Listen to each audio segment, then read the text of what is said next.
Hello everybody, this is Coffee Brown and my channel is called Koffee Spills the Tea. So today is Monday, February 17th, 2025. So if you are seeing this today and you're even seeing it when I release it, because I'm really determined to release it in the morning, then good morning. And if you see it in the future, well, then I hope things are doing well for you in the future. So just before we get started, if you could subscribe to the channel, great. Please like this video, give it a thumbs up, and as always, hit that notification bell and you'll get all the notifications for whenever I upload to the channel. So as I always say, this channel is a channel that I just started putting together for Black women. Anyone's welcome, but my focus is going to be on Black women. We're tired. We've been doing a lot. We do a lot. We are kind of like the backbone of, like, as far as I'm concerned, Black society in the United States. And we do a lot. And I'm not saying that everyone isn't doing a lot as well, but a lot of times things fall back on us and we end up having to do quite a bit, and it's tiring. And after this last election, it became clear that no matter what we do and how much we work and how hard we work and try to support our people and our men, our significant others, our mothers, our fathers, our children, we're just not going to be, we're always going to be on the fringe of society.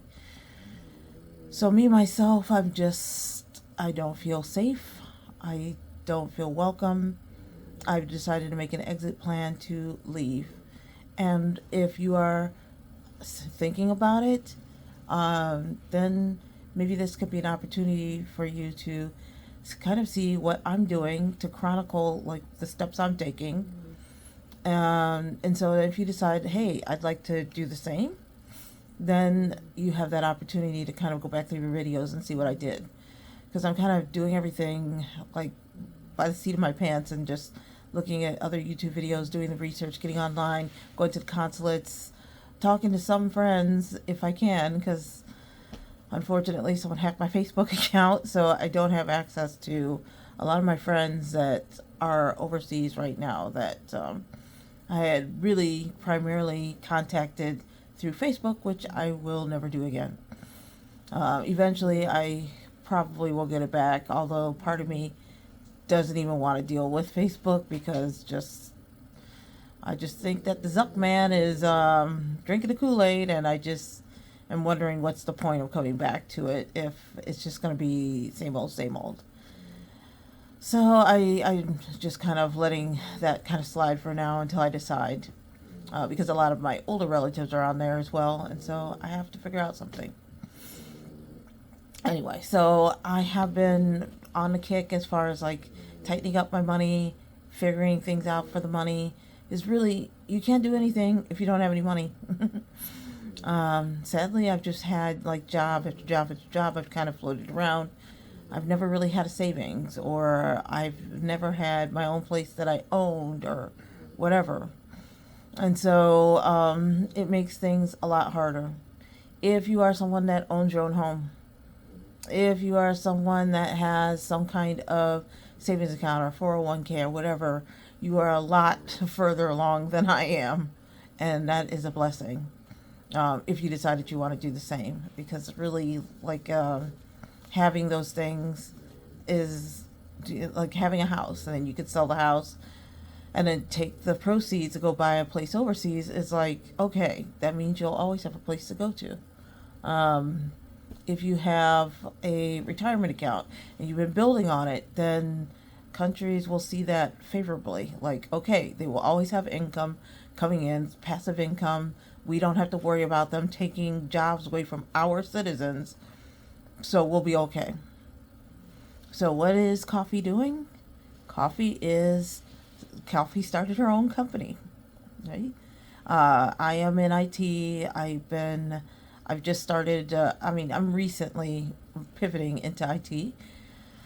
have been kind of focusing on getting contracts to do contract work for as a technical trainer. And it's a little slow, but it's work. And it's starting to pick up now. As I pick up more certifications, I get more, acquire more knowledge, I get a little bit more hands-on experience. It seems to be going more positively in my direction. So yeah, I need to find my own way of getting like my own income, and I have to be able to prove that I have steady, reliable income. So I do have a business now, and anytime I get work, it will go through that business and then flow to me. And then I can use that to show that I have some kind of income. It means I have to go out and get contracts. So I have one contract with some Canadians, but that's not till the end of the year. But I'm going to ask them to informally write me up a contract that will state how much we've agreed upon, and that will cover a certain amount of money. I still need to come up with a certain more amount of money. So I told everyone on Thursday that I was studying very hard because I really want to start going into AI. I think AI is where it's at. It's so unfortunate because in the process of working with AI, they're always like, oh, it's going to increase worker productivity. I do understand that it also is something that could possibly take away from jobs. So I feel like I need to find a balance. Like, okay, how do I go into this field without negatively impacting? So my focus is just going to be right now on learning it and then learning how to use it responsibly. I might go into like data governance or something along those lines. Or if you are going to be working with tools for you, with your, or working with AI employees for your, or AI tools for your employees, with your employees, let me just say this. If your employees are going to be using AI tools, and this is what I'm going to tell the business, I can help you find those productivity tools and help them to train up on it and how they can make themselves more efficient and then better employees, which then will make your company run better. Can't just put everything into the hands of AI and walk away and be like, we don't need people, because you do need people. There needs to be some kind of oversight in AI. Okay, we can't be Rise of the Machines, Terminator 4, like justice earned is justice, like justice done or something like that. We cannot have that. And it's funny to laugh now about it, but I mean, like, come on, like 30 years ago, people weren't thinking that this is how AI was going to be used.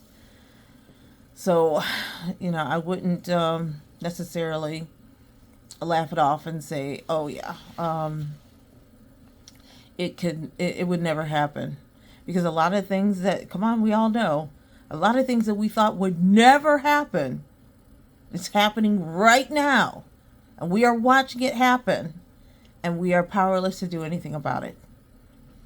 So I'm trying to be careful and deliberate when I do things. I do have a job interview on Friday. It will be good for me to go into that job interview and just say, hey. And here's the other good news is that I passed my AI certification. And it was a lot of hard work. And I mean, the amount of, I haven't had statistics in like years. And even then, when I took statistics, I was just barely hanging on by a thread because I didn't have a lot of math background. So I really was always playing catch up with class, with trying to understand what I was looking at on the, on the PowerPoints. And then I had to hire a tutor to like basically Sherpa me up the equivalent of Everest, which was statistics. So I had a Sherpa statistics tutor that helped me to understand statistics. So I had a basic idea of what was going on when I'm like reading through a ton of materials and slamming it into my head. And it wasn't until the very end, like literally like maybe 2 hours before the exam, I started saying, I think I'm starting to make some light of the crazy that's going on. Because right now I'm just cramming things in. But being able to understand like the context of things is the harder part that I have to go back to now. And I'm going to just kind of start at the ground level. And I think I figure out like how I'm going to learn it. And as I'm learning it, I'm going to be writing it down. And I've been thinking about maybe making like a book for everyday people to be able to understand it, because I am an everyday person, and if I can somehow figure it out, then I can write it into a book and I can convey it, and then just kind of use it as a way to, well, make money, but mostly just so that people can understand it, because it does not have to be as hard as what they're making it out. There's ways to be able to explain some of these concepts that I was using to like make analogies, so I can like, okay, I can wrap my mind around this because I know the analogy for that is this. What happens in the real world, and how do I apply it to this concept so I can understand what's going on with this concept. That's how I kind of learn things. So, so once I finish up with this, I have to get back to putting together my PowerPoint for my Friday interview, which is very important. The other good thing about that company is that if it is a contract company, 1099, just exactly what I'm looking for. If they do take me on, they will train me initially to do it their way, and then once I'm at that point where they feel competent, they'll start floating some contracts my way, and they have international contracts. Now, this is opening up a whole can of crazy. But I found out some things, being so close to DC. I just live in the DC area. Like I can see, like the Washington Monument and things from here. I heard the plane crashing into the helicopter when the accident happened over the Potomac River. Like that's how close I am to where things are. And so I found some things out, and I'm able to use those to my advantage, and I'll pass them off to all of you today. If you're saying, hey, I want to do this too. So this company is an international company.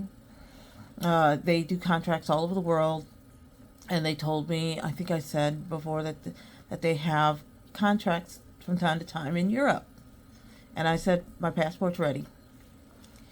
And I found out that they are getting ready to, the government is getting ready to constrict or very much downsize the USDA. Now, that in itself is bad because, like, meat and things are inspected by the USDA. So I don't understand that. And I'm not sure which departments, because all of these departments have, like, Department of Energy, Department of Education, Health and Human Services. They all have, like, departments within departments. So these federal agencies have, like, multiple departments. I don't know how this is going to affect me, but one of the things I have stated before is when you are putting together a plan to get out, you have to think about, okay, yourself, your family members, but then also, like, if you're like me, you have pets. My pets are my family members. So how do I work with getting my pets out? Well, if you're going to, and my focus is on Europe, but I'm sure every country is going to have their own, like, regulations and things that you have to adhere to.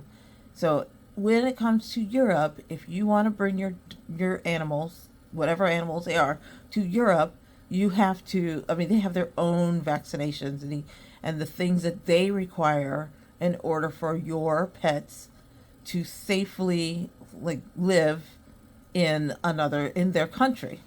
It's legit, and it's for real, and it's deep, and they're going to ask you for that stuff.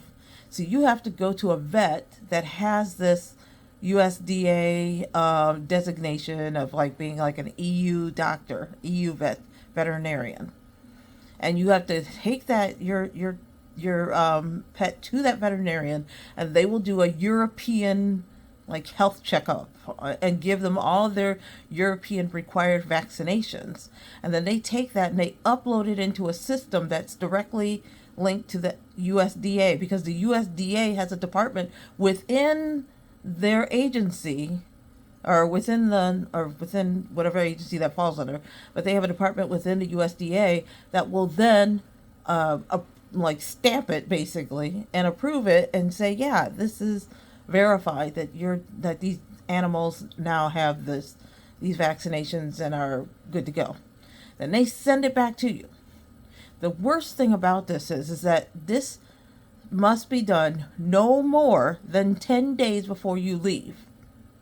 So if I do this now and I don't leave until November, it means nothing.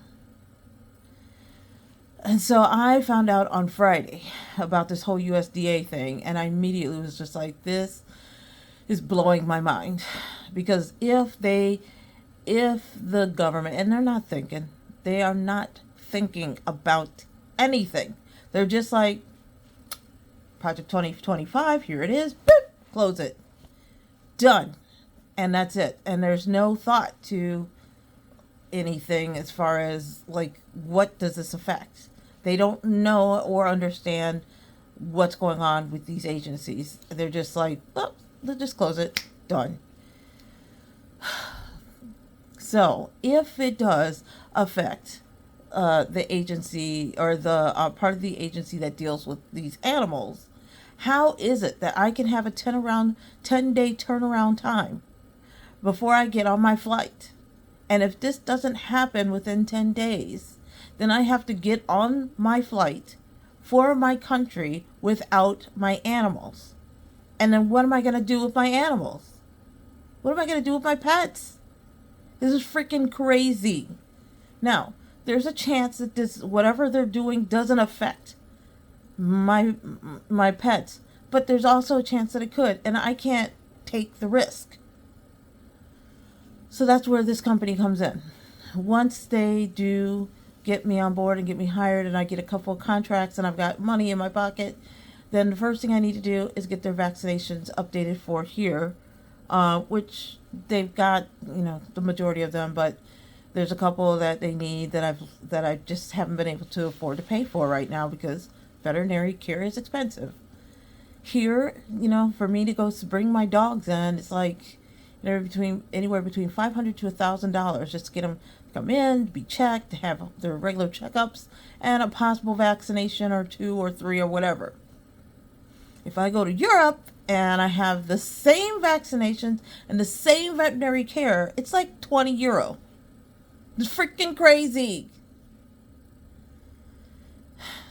So, but I'm digressing.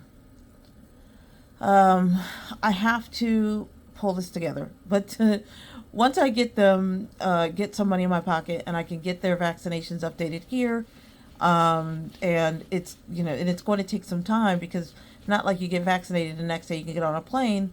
I have to kind of time it out and make sure that their vaccinations are updated and that it's been a certain amount of days, and then those vaccinations are in effect. And then I'm going to turn around and go to my company that I hope will hire me and say, do you have anything for Europe? Because I have to move quickly, because I just don't know how long, or I just don't know what the ramifications are going to be for this whole thing. And if they have something for Europe, then I'm going to, because I'm going to explain to them, like, hey, if you have anything for Europe, that's great. Here's what I need. I need to be able to go, to any country in Europe right now. And I need it to be, set, 2 weeks from now. And then I need to then go to my vet, knowing that I have I've got a training in Spain, a 5-day training that I'll be doing in Spain in 2 weeks. 10 days before my flight, I need to take my dogs in and have my dogs get their European checkups or whatever, pay for that, have that go through USDA, and then I'm bringing them to Europe. So if I do this now on the front end, before ish hits the fan, then when they get out there, they'll be able to get approved for their European, basically they get European pet passports. After that, so I have to take my dogs with me when I go the first time. But anytime after that, I can go back and forth. As long as those vaccinations for Europe are in effect, then I can take my dogs back and forth between Europe, United States, Europe, United States. It's okay. So then that way, when the time comes that I am ready to leave in November, then I don't have to worry about there's no USDA because like it's closed down or whatever. I don't have to worry about that. I just don't understand why you're going to close down the U.S. Department of Agriculture. I mean, it doesn't make sense to me. I thought that the guy the Kennedy guy was supposed to be all like, oh, our food supply is compromised. Well, then don't we need the USDA to check and make sure that our food is not compromised? Would it be better to try to find out where in the food chain we're compromised and then fix that? But okay, whatever. USDA, I want everybody to do a little bit of education. If you're thinking about, if you're like, great, they're going to close down a department, they're closing down a federal agency, do some research into that agency because they do more than one thing. And I think everybody kind of looks at these federal agencies very one-dimensionally, and you should not. You should be looking at them. It's like you should be looking at everything that they do. Anyway, so I'm digressing because I'm just trying to focus on this whole thing with pets. If you are saying to yourself, I'd like to go overseas, then here's what you want to do anyway. You want to set up a scouting expedition or two or so and go to the countries where you think that you're going to be happy and go spend some time there.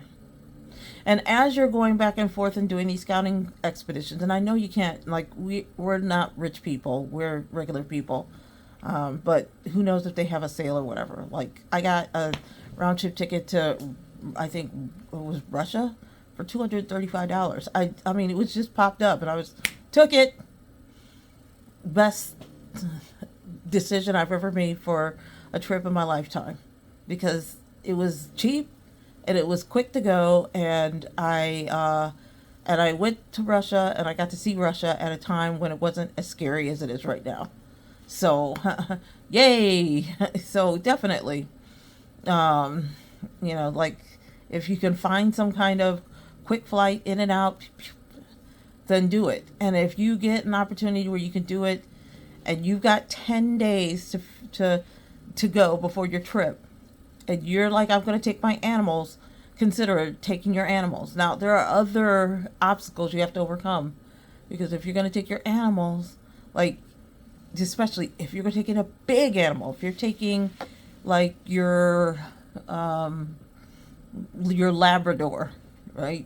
Those are big dogs. You're taking a Mastiff. Your English Mastiff. They're big dogs. That means that they have to be transported in such a way. And we all know that putting your dogs in cargo are not fun experiences for the dogs. I don't care what they say, the bottom of the plane's cold, and it's not a fun place for animals to be. However, there are certain airlines, and I'm going to put this into the description. There are certain airlines where they do a better job at transporting your animals than others. Okay? My plan, if possible, is to take Emirates. Because Emirates, although they do not allow animals in the plane. Actually, they don't allow animals in business class or first class. They may allow it in economy. I don't know. But if I can fly business or first, then I'm going to try to do that if at all possible. I don't know what my company is going to allow for. I don't know what they're going to pay for. I don't know if I'll be able to get discounts or if I'll be able to accumulate points so that I can upgrade at some point or whatever. But regardless, there's a Facebook group called Flying My Dogs, or I Fly My Dogs, or something like that. I will find it out. You want to get into that Facebook group, and and start posting your questions on, like, what are you doing? I'm going here. How are you doing it? Blah, blah, blah. There's certain, or like in Europe, if you have a dog, or I think they said, like, if you're taking a dog in the cabin, for those airlines that allow you to have your dogs in the cabins, I believe the limit for the dog for the weight is like 17.5 kilos, and no more than, I think, 20 kilos with the dog and the bag. Okay, so that's what they say, and this is new. There are some airlines that are like, we don't care, just go on ahead. But not if you have like Labrador or whatever. If you got those big dogs, they're going under the plane. There's no getting around it. You just can't. Okay? And don't try to do emotional support. Please don't do that. I've said it before. Please don't do that. You are not handicapped. You're not disabled if you just have an emotional support dog. That is not the same thing as you have a trained, qualified dog that deals with or animal that deals with a true disability. Okay? Your emotional support lizard is not going to get you on the plane. Your emotional support kangaroo is not going to help you. Your emotional support Shetland pony is not going to help you. Okay? So stop that. Just put the dog or the Shetland pony or the lizard or whatever, put them under the plane and just deal with it. And just put some prayer on it. And you should not drug your dogs or your animals and put them under, because, like at altitude, air is different. So you cannot drug your dogs and give them some kind of sleeping pills in the hopes that, well, that'll lessen it, because you may have an unalived animal when you arrive at your destination, and you should not go after the airlines because you decided to make the decision to drug your animal. So how do you get around it? You can't really. You're going to have to put your dog in. So let's go back to Emirates. Emirates has a completely separate compartment that mimics the air quality and the temperature of the cabin. And they take care of those animals in that compartment. Furthermore, if you're like on a stopover, they will then take care of they'll deplane the animals, walk them, feed them, water them, and take care of them, and then get them back on the plane and get them to your final destination. Now, they have all kinds of rules about how it's got to be done and blah, blah, blah, and you have to look into it, and I don't really think that we have the time in this video. And if you need, put it in the chat. If you want a step-by-step on how they do it, I will find someone at Emirates, and I will find it. Now, they're only one. I've heard good things about Lufthansa.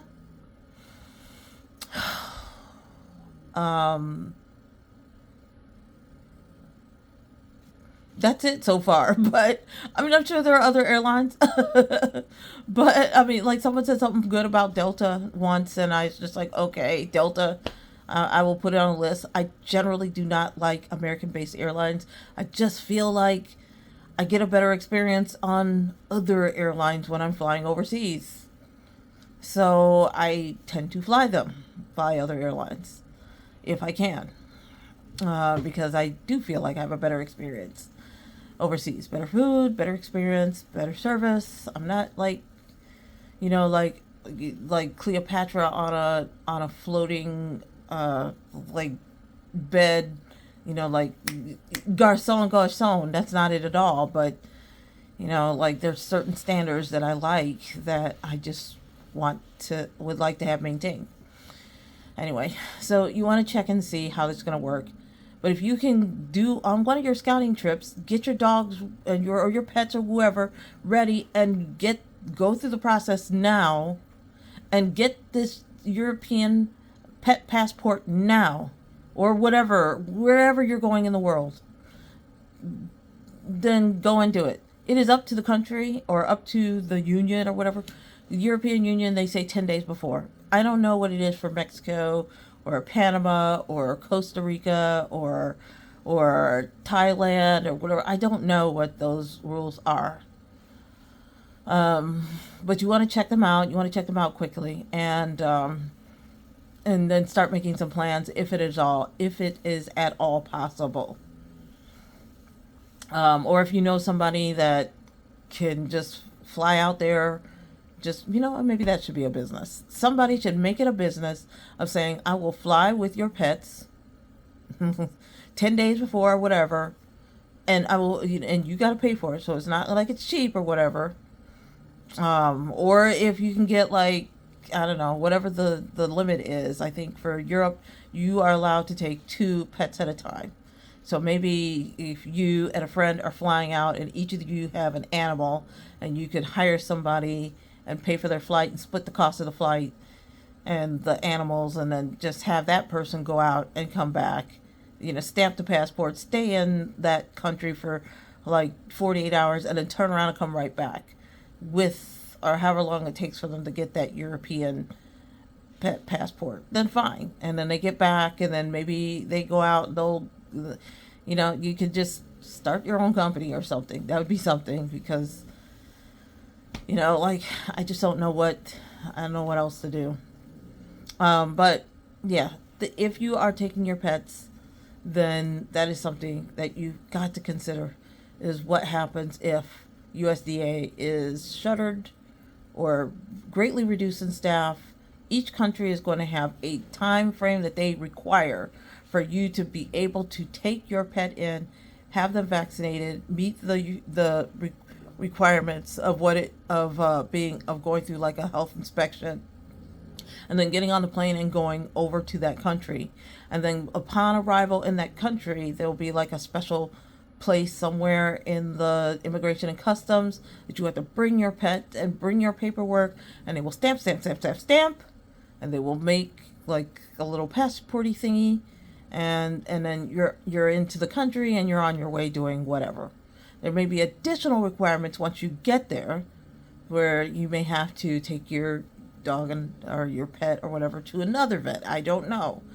However, the good news is that it's not like it's going to be $500 to $1,000 bill in another country to see a veterinarian out there. It'll be probably pretty cheap. And not because they're cheap or because they don't have the services, but they don't have the overhead and the insurance, and the fact that all these veterinary facilities are being bought by one huge umbrella, and it becomes a big conglomerate where it just basically one company owns everything, and they can charge whatever they want. And all of these other independent vets, well, they used to be independent, are now forced to deal with all of these additional costs. So, I can't blame the vet. I can't be mad at the vets. So that is just something that I just want to run through. And I know it took a while, but as I said, there's just things that I am worrying about. I've talked about my job situation and the things that I'm doing towards getting financial, or getting some kind of financial support system, either through, for me, through my contracts, making sure I have enough money for my contracts so I can show them, these are the contracts that I have for this year.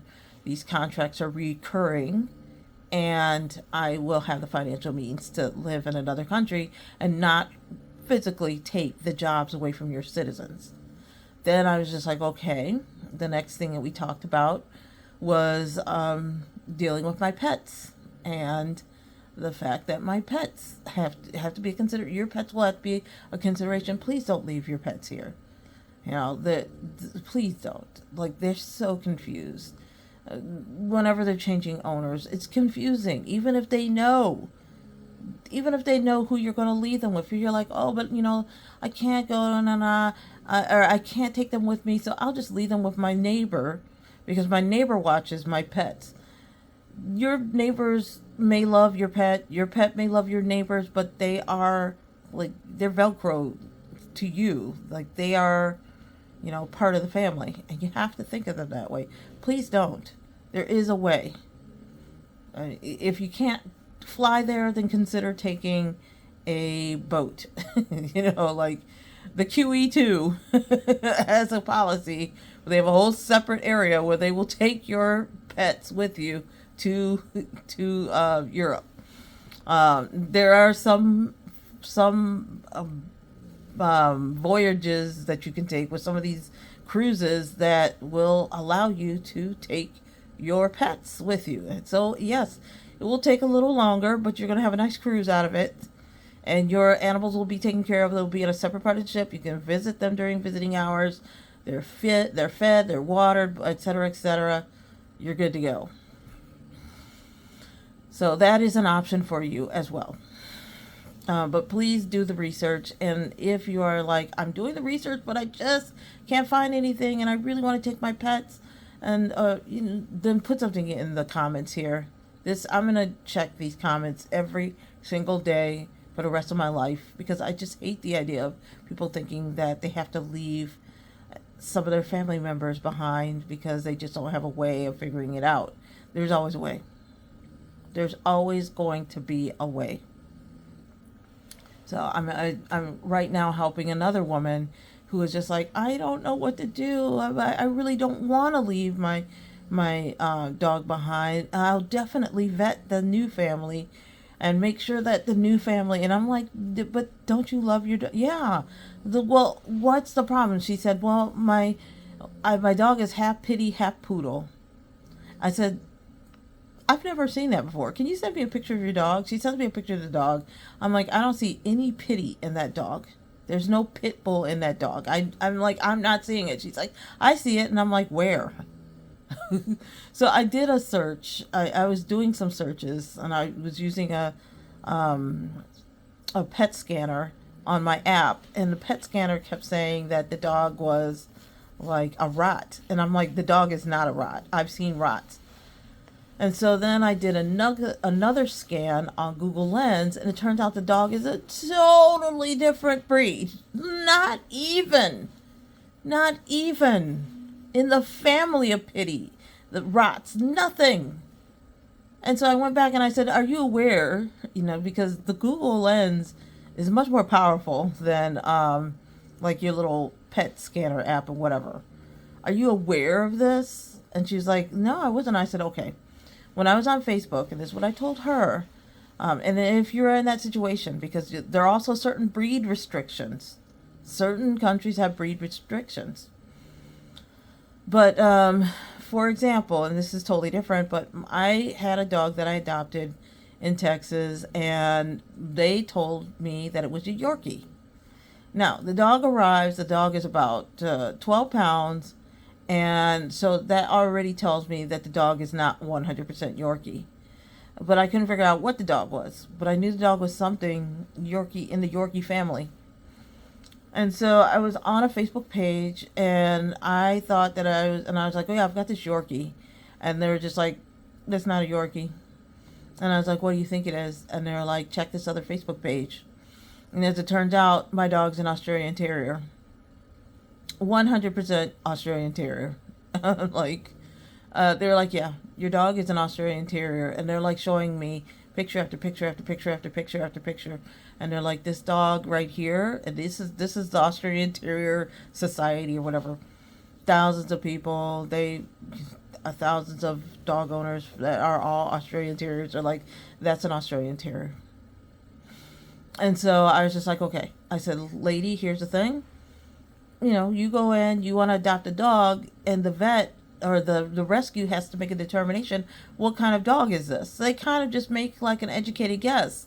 But your vet, the rescues don't know. They don't know. If you get a dog that was a stray, they really don't know. It's up to you as an owner to find out. So I told her, same thing. It's up to you as an owner to find out. Go to the website of this dog breed, and you find, or this Facebook page of this dog breed, and you find out if they agree, and if so, they can help you to identify this dog correctly, and you can have the paperwork correctly, or to correct it so that it doesn't say it's a pit bull mix. It will say what this dog truly is, and then you can take your dog with you. And she's like, okay. And then I was like, okay, just write me back. And of course she never did. The answer was so lukewarm that I started thinking that maybe she was just kind of coming up with an excuse so that she can say she tried and she's not able to do it. I don't know. I'm hoping for the best. I told her to keep in touch with me and let me know if she needs any help. I'm happy to help her. I'm happy to help anybody, given that I've got the time. Happy to help if people are just like, I'm not sure. It wasn't a trick. If the dog's a pit bull, then the dog's a pit bull. But I'm like looking at this dog and I'm like, I don't see it. Now, if you, for some reason, are moving and you cannot, absolutely, like, it's just not allowed. Pit bulls are not allowed and you have to rehome. Please, at that point, you contact rescues that specialize in that animal that needs to be adopted. And you make sure that you give as thorough of a history as possible on what kind of dog you have, what kind of medical issues they have, what's their temperament, what do they like, what don't they like, are they good around other pets, other dogs, other cats, children, etc. And you make it as extensive as possible. And you help them as much as you can to rehome properly your pet into a loving home where they will be loved, and maybe you can keep in touch, and whenever you're in town or whatever, you can go by and visit. It would be nice, but I wouldn't expect that much, but at least help. But your first priority should be to try as hard as you can to get your dog or your pet or your cats or whatever with you. Like, I saw a picture of this lady. She had like 5 animals, and she was packing them up and bringing them on a plane. And she's like, I'm moving overseas, and all of these animals are coming with me. Okay, big dogs, small dogs, it doesn't matter. They can be relocated. Try. Okay. Yeah. The last thing I'm going to talk about is that I have been making conscious efforts to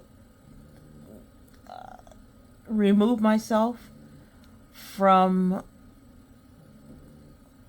retail websites that are no longer interested in supporting DEI.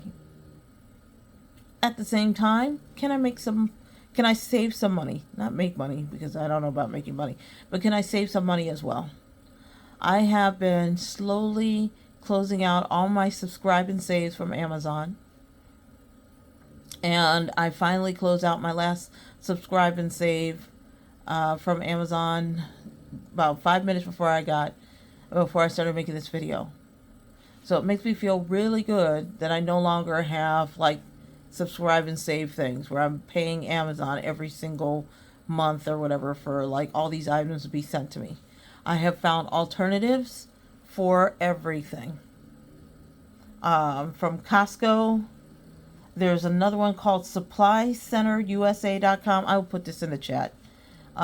Big Lots, so far, they got bought by some company that is like, yeah, we're going to keep Big Lots. But for now, Big Lots had said that they were going to keep their DEI.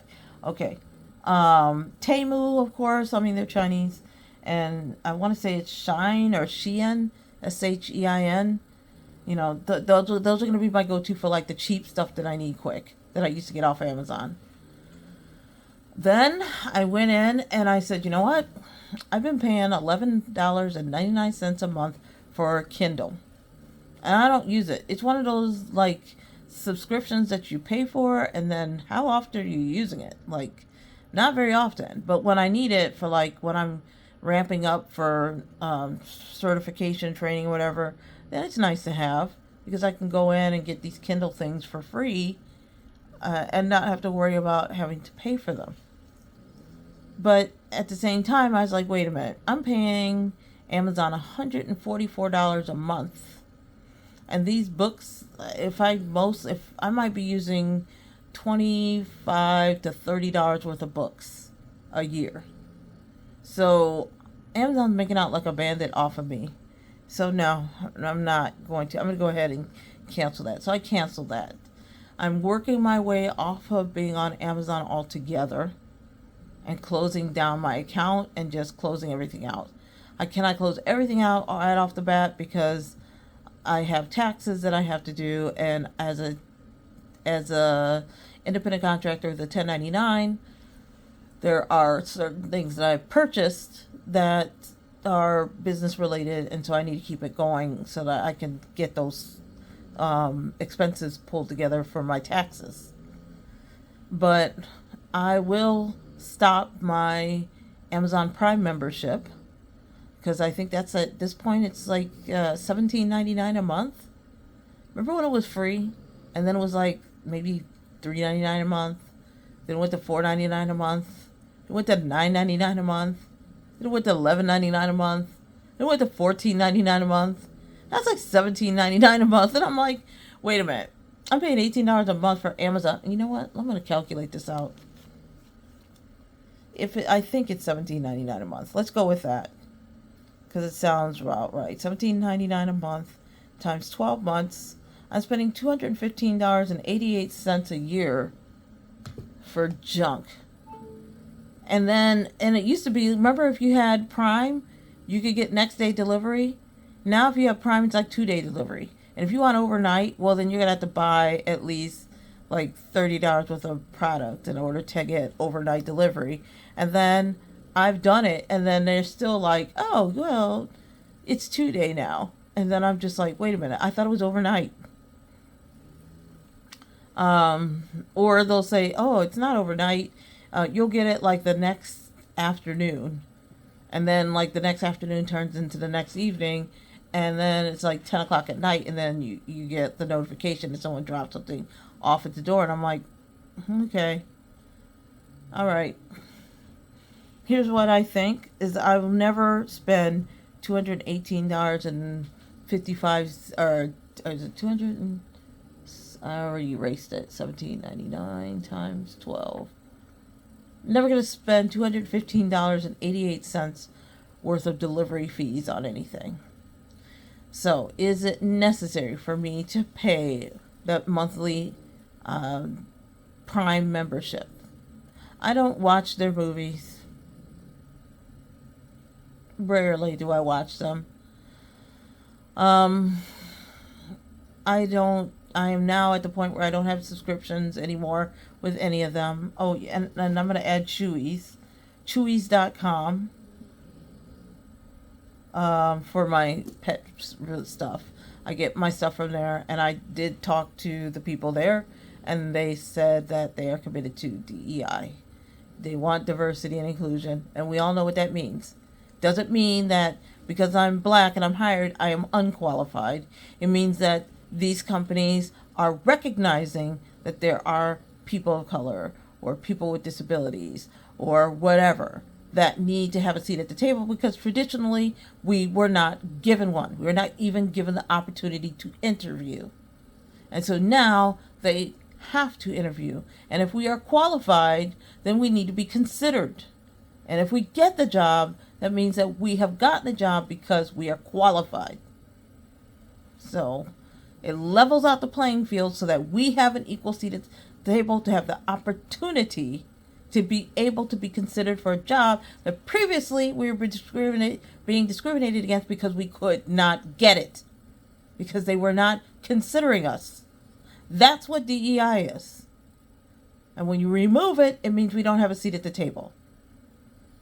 And it goes both ways. So white America, stop complaining about the Kendrick Lamar performance, saying there weren't any black people or any white people, and why was everything so black? Well, guess what? Nobody said anything when Tom Petty was on stage singing like American Girl.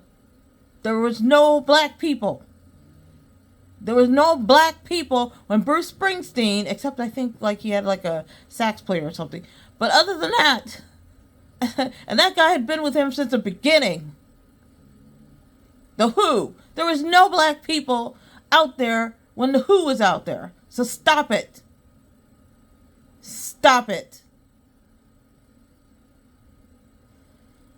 Anyway, I digress. Let's get back to this. There are certain places where you can shop where you can say, I'm going to put direct my dollars either straight to the website where these people are selling their products, or I'm going to go to certain websites that I know that are going to respect the fact that there is diversity in the United States, and they intend to promote it so that they have a more diverse selection and experience for everyone, which makes the company better. I will put this all into the chat or into the description so that you have like some of these websites. And if you know of anything, any of these websites or any of these places that are not turning a blind eye to all of this, please put this in the comments as well, because I have been online. As I'm online doing the research, I come across all these people who are questioning, where do we go? Now, if you're in a place where you don't have a choice, they just don't have any alternatives, and you have to go there, just be deliberate in how you spend your dollars. Put it towards, when you go in there, look for those businesses, those small businesses that are still in the stores, that you can selectively target and put your money in, because those big companies like Tyson's, they don't need your money.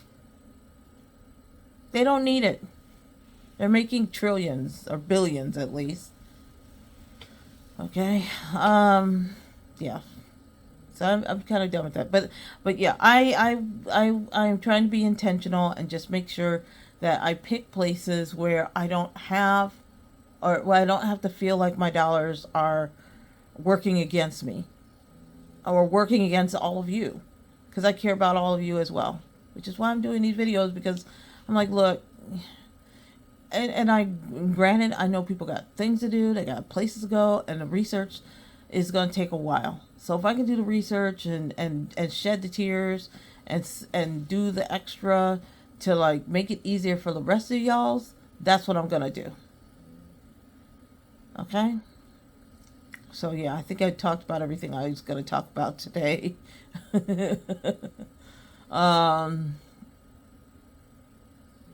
Yeah, so what do y'all think? Like, so far, I mean, like, you should have a plan for, like, what you're going to do for income and to be able to prove it and show it. And, you know, like, what are you going to do? What are you going to do about your pets and your those family members that don't have a voice, that 100% depend on you, look at you every hour on the hour, every day, every minute, every second, and those animals don't have a voice, they don't have power, they don't have any kind of control over their surroundings, and they look to you for all of that.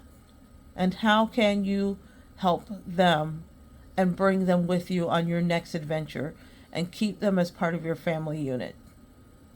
Okay? And then what can you do to free yourself of being dependent on these online retailers or brick and mortar retailers that are working against us, taking our dollars and spitting at us in the face and saying, you know, we're not going to make sure that when you walk into a store that you feel comfortable because you see the diversity that America is. You're not seeing that. And then in that environment, it may even be working against you. Okay. I think we've had enough for today. So I'm going to go ahead and end this. And I will be back on Thursday. And it is going to, I think, probably be a shorter one because I got to be prepping for my Friday interview with this company in the hopes that they're going to hire me to do some training for them. And hopefully some international training. And hopefully I will have some good news to share sometime next week about that situation. Okay, but in the meantime, I hope everybody has a great day. Keep making your plans. You know, if you're going to leave, think about these things. If you're staying, think about things like, how do I extricate myself out of places where they are not being welcoming? All right, this YouTube channel is called Koffee Spills the Tea, and I just spilled some tea on you. I just spilled some tea.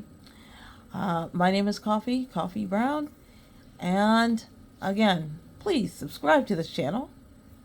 Hit the notification bell and get all of the notifications whenever I upload. Please like, so give me a thumbs up if you can below. And all of that helps my algorithm so that we can kind of build up this community. And I really hope if we can get to maybe 300 or 400 people, we can start doing some live chats, maybe once a week on the weekends or something.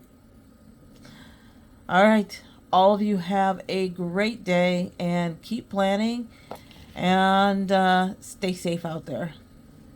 Bye, everybody.